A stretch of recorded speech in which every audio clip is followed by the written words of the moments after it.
Welcome to our episode on the Dr. Lamb Show, where we have our guest, Dr. Bindia. She is going to talk about the post COVID syndrome. And this is just so pertinent about what we are going to hear about because a lot of people have gone through COVID. And it's just so amazing to have her here. She is double boarded by family medicine and also integrative medicine. And she has gone through even fellowships in integrative medicine and functional medicine training. So she's definitely one of our integrative um, pioneers, as doing a lot of yoga and Reiki. And she also does a lot of preventive and fertility help. So we're so grateful to have you on our podcast today. And so, why don't you tell us, Dr. Bindia, how your integrative process, how your journey has come along? People love to hear that. Well, thank you so much for having me, Dr. Lamb. I'm an integrative and functional medicine doctor, like you mentioned. I've been practicing this way almost like 10 years. It's really a passion of mine to really help educate, inspire, and transform lives. My journey to this world really started when I was in medical school, honestly. I actually was dealing with a lot of stress myself in medical school. As you guys know, it's very Mhm. stressful, very competitive. And that's when I started doing a lot of yoga and meditation and just trying to get through the boards. And it kind of just led into a whole new world for me. It started Right. off as stress management, but then I started realizing actually, I really like this. I really enjoy doing yoga. I really enjoy mindfulness. I really enjoy doing Reiki. Is it possible that I could incorporate this with modern conventional world? And at that time, the answer was no. At that time, it was like no. We don't I learn had about it, right? In you don't in learn about it medical in school. medical school, Mhm. right? So of course I was like the weirdo that wants to do all these things. But I still pursued it. It was in the back of my mind. I remember my pharmacology professor, Dr. Marcos.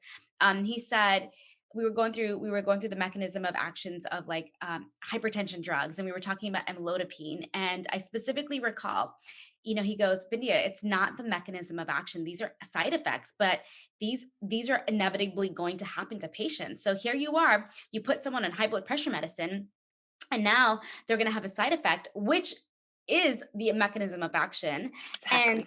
so they're going to have the leg swelling. So now you have to put them on another medication so their legs don't swell and their legs don't hurt anymore. And I remember being like, what is this? Like, I don't want to just push pills on people, right? Like, I think Mhm. that was like my first wake up call where I was like, okay, hey, something's not right, Mhm. Um, and I do have a psychology background. So I graduated from the University of Georgia with a biology and psychology degree. So I always knew mind body was just something I was really interested in. But again, I still didn't know how I was going to incorporate all of this. And when Mhm. I got to medical school and I realized that pharmacology was that I was going to end up being a pill pusher, I was like, I can't do this. And Right. learning yoga, learning Reiki, then becoming yoga Reiki certified. When I was going through residency or interviewing for residency programs, again, I didn't know that there were many integrative medicine, dual family medicine fellowships at that time. So I went the traditional family medicine route. And of course, at that time, that's when I learned about Dr. Andrew Weil and the fellowship and just fell in love. And I felt like I found my calling and my place of being a provider that could honestly be able to do what I wanted to do and practice the way I wanted to do. And so I completed my integrative medicine fellowship. And then at the same time I was doing that, I was actually pursuing functional medicine. And so functional medicine, and I'll just kind of briefly explain for people who don't know the difference. Mhm. So integrative medicine is basically the modalities of like nutrition, and it's the modalities of like mind body therapy, energy therapy, sometimes alternative therapies, right? And that's integrative medicine, and that's incorporating that along with traditional conventional medicine, right? It's not foo foo weird. It's No. scientific based medicine, right? Functional medicine is a little bit different. So people are like, what is functional medicine? So functional medicine is getting to the root cause of the problem, and I use integrative medicine of the tools and techniques to treat the person in a very holistic way. So, functional medicine, I'm usually doing functional testing. I'm looking at metabolic processes completely different. So, I'm looking at different biochemical pathways, and specifically doing detoxification differently, or hormonal balance differently, or even looking at gut health differently. So, but it's Right. the combination of both that I use in my practice today to kind Mhm. of help my patients. So, Yeah. long story short, I then had my own personal journey in residency, and that was even more validation of why I need to practice this way. I love that. And thanks for, yes, definitely going through integrative functional because I think maybe the layperson would not understand. And integrative, I feel like, is a very broad term and it's kind Yeah, of just a catch-all, like you said. It comes into a play with the energy medicine, the acupuncture, the chiropractor. And then functional medicine exactly. is where most you see most doctors or maybe practitioners use more lab or objective based biochemistry, Yes. root cause type of testing, and but both are great, to Yes. be able to integrate everything together is what we both love to do, so that's Yes. so great to hear from you. So and you talked a lot about stress response. A lot of people hearing this know about stress. Everyone has stress, right? And it Mhm. just definitely presents in a lot of different ways in every different person. Can you kind of go a little more into what it looks for you, someone with chronic stress? Yeah, my stress probably started off in high school. Let's be honest. I was an overachiever. By the time I graduated high school, I already had 2 years worth of college credit. I was always just Yeah. just pushing myself, and at the time, I had the energy, stamina. Um, you know, I had. I could do it. And I kept that mentality through college. I graduated from the University of Georgia in 3 years with 2 degrees. Like, again, I was pushing myself, pushing myself. I Yes. did have a break between medical school and undergrad, which was good. I think my body and my mind, body, soul really needed that. Yeah. Even though at that time I probably felt like a failure because I was like, what am I doing Yes. with my life? Like, I should be in like, I should have really been in a 6 year medical school program, already. But Society pressures, yeah, yeah, definitely. but, Hmm. it was good. I needed that break, but so my chronic stress really started back then. So then accompany that with chronic studying in medical school, and just finding balance. And there's a lot of competitiveness I think I've always experienced, and not really amongst other people, but really myself. I always felt like Mm. I needed to be better than what I was. And not to prove it to my parents or anybody, but really to prove it to myself that I could do it. So really the stressors were within me. And for me, that over time really took a toll on my body. It took a toll on my body that I wasn't aware of any of this stuff until, or wasn't consciously aware what was going on until I started getting sick. It wasn't until I started having gut issues, hormonal imbalances. I started having acne, headaches all the time. And I was just told in residency that you're just a stressed resident and get over it, and you'll be fine. And Yes. I was like, I guess you're right. Like, I guess this is life. You kind of start accepting it a little bit because but at the time, I also knew that wasn't right. Like, it was just like, well, they're telling my doctors, my attendings, and the top notch doctors at my program are telling me that I'm fine, and it's in my head. Maybe it is in my head. You kind of start toying with that idea.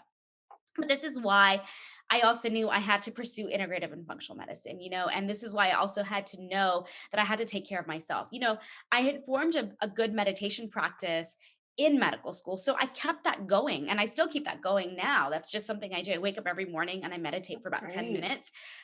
Even with kids, I have two young kids. It's still something I make a priority to do because for me, that's what worked when I was in medical school. And that's what still works now is I've got to make time for myself, Yeah. and meditation is just one tool that I have that I personally use for chronic stress management. There's other things I do, right? So, yoga is another part. Exercise is something that's very important to me. I make it a priority. Again, I started really focusing on my health and wellness in medical school, and I did a lot of yoga back then, and I still do a lot of yoga now.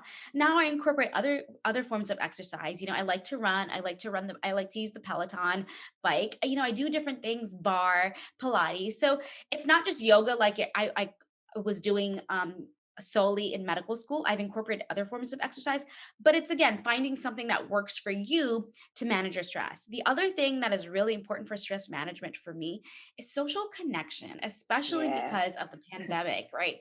Yeah. Um, so important. So all these different tools I've learned over the years that how can I still be a good mom? How can I still be a good provider? How can I not be burnt out? How can Hmm. I still enjoy life because that's what it's ultimately all about so that I can provide the best care for my patients and for my family. Yeah, I love that. Balance is so important and trying to take care of yourself. I mean, Yeah. what that everything that you said is, a lot of people can resonate. We're type A people.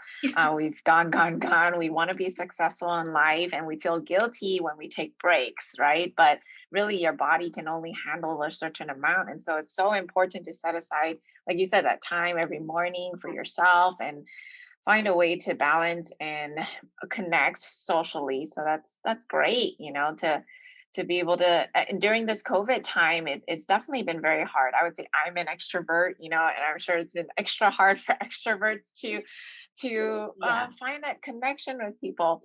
Um, I really felt it this one time when I did group classes with a lot of my older um, fatigued patients. I set this group class up and I didn't know I like just missed human connection so much because Mhm. after that class, I gave a lecture. I got to talk to all these ladies about Yeah. fatigue. And I was like on a high. And I was like, why? I just talked about fatigue, but it was just, I was drawing energy from all Community. It's these all about women. community Yeah. at the end of the day. It was amazing. And so definitely during this time of COVID, it's been hard, but I think people have adapted really well to whether it's Zoom, right, or who they can see, and if they aren't, then they have to try to find an outlet on how they can socially connect. So, talking about COVID, you are going to tell us a little about this post-COVID syndrome. Yeah. Can you expand a little on that? Yeah. So, approximately, and this is just, recent statistics. Approximately about 55% of people already have been exposed to COVID naturally. That's what it's believed. And in my clinic, I actually check antibodies all the time. So that's something I do just to kind of ensure someone has the COVID antibodies. And that's to me, it's kind of important that I do that. But about 80% of people that have had COVID, they have they have lingering symptoms, and they have 50 different lingering symptoms. So some of the symptoms most commonly are like fatigue, shortness of breath, headaches, vague neurological disorders, attention deficit disorders, cognitive dysfunctions. Hair loss is a really big one I see in my practice. People still have loss of smell and taste even after their COVID sequelae has improved. So there's so many different symptoms that people are experiencing with COVID, and initially when this was happening, um, there was no information about post COVID. The conventional medical doctors and nobody was talking about it. Nobody knows how to treat it. Everybody was just getting an antidepressant and saying, "Okay, well, we don't know what to do because we just don't know." And Yeah. there's actually a lot you can do about this. Yeah. Well, like what? So for the different symptoms or the underlying, root cause of what the COVID, is there a pathophysiology of why COVID is Yeah. causing this So issues? So from a functional medicine perspective, right? Like I have been treating chronic viral infections for years. It's not just COVID. So in my toolbox, it's just COVID ends up being another viral infection. So you're still kind of using that same concept to treat patients. Ultimately, it's still going back to some of the basics in functional medicine is number one, do they have any nutritional deficiencies? What is going on in their gut? Because again, I know I harp on this all the time, but in Chinese medicine and Ayurvedic medicine, that's my integrative world, right? Yeah. The thing is, all diseases start in the gut.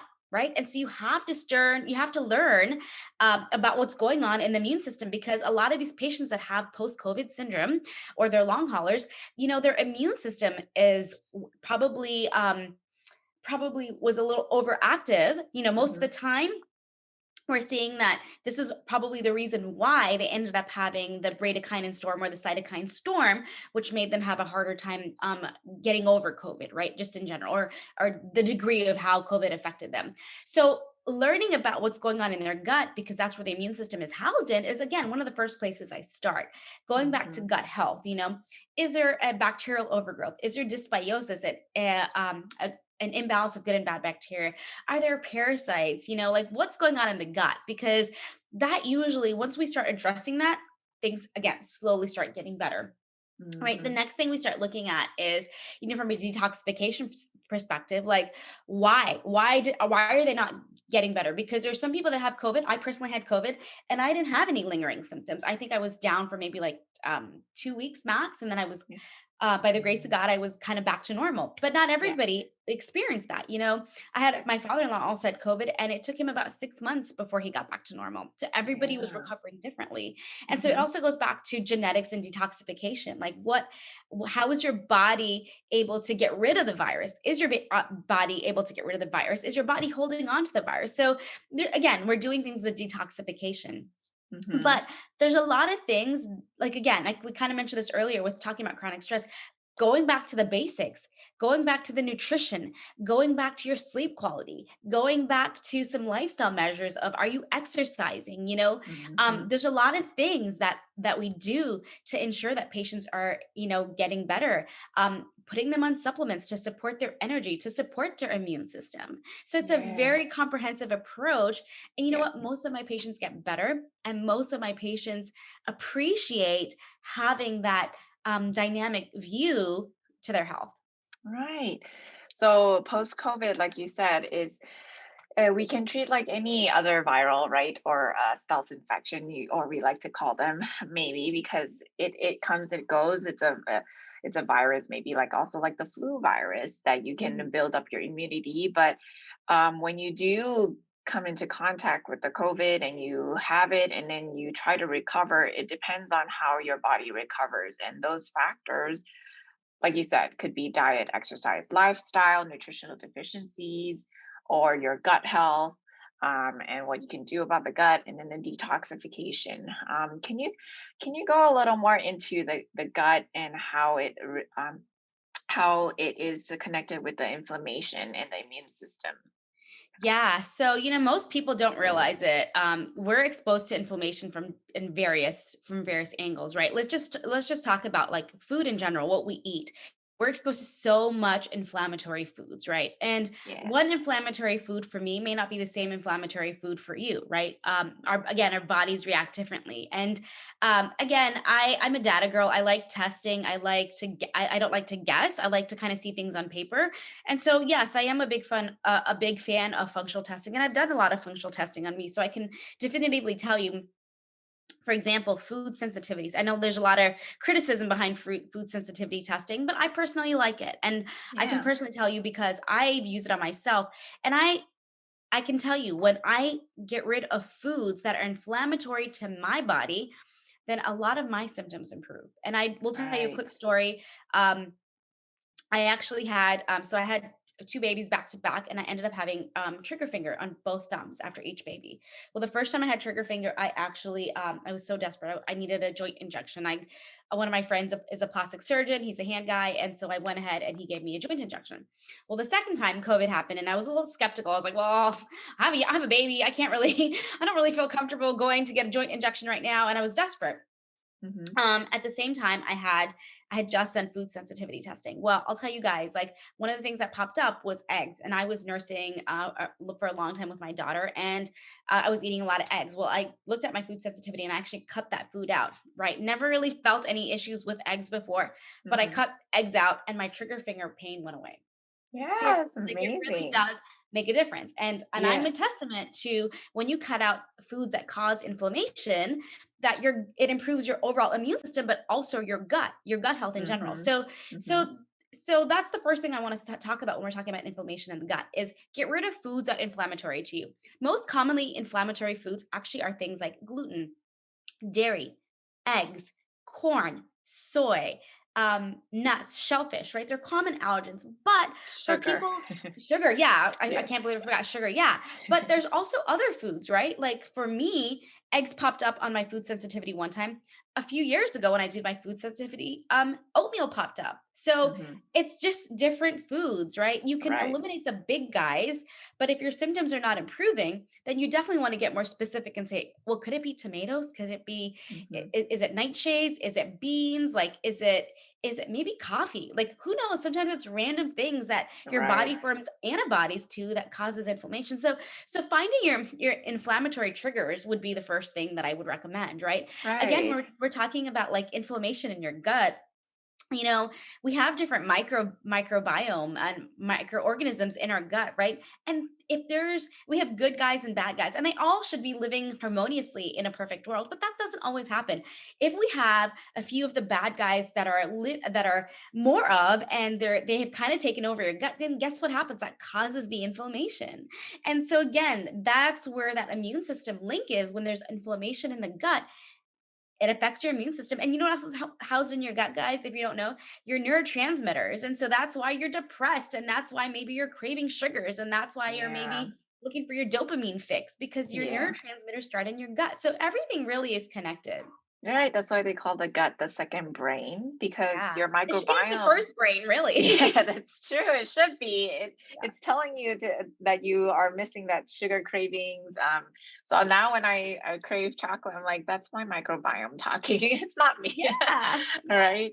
And I love the fact that you brought up the food sensitivity and actually how it actually can change. Just because you did it now doesn't mean you're gonna continue to have that food inflammation um a year later or 2 years later, Yeah. right? You said Yeah. oatmeal in the past, and now maybe it's tomatoes. And so, Yeah. even doing sequential testing, you can Yes. eliminate it for now, but that doesn't mean that it's forever, right? Yeah, yeah, and again, I've done food sensitivity testing for years because it's something that worked on myself and my body, and I do it probably almost every year, every other year, just to make sure things are in check. And you said it, some of the food sensitivities that I had when I first did my food sensitivity back in 2012, they're no longer present, but I have new food sensitivities. And Yes. remember, your microbiome is constantly changing, right? With pregnancies, with hormones, with diet, with lifestyles, with chronic stress. So I mean, so many things affect what you're sensitive to now and what have improved, and all the work that you've put into repairing and healing your gut. Yes. So that inflammation definitely we want to reduce, whether it's through food sensitivities or any of the foods that you're eating to eliminate through the gut, right? Yes.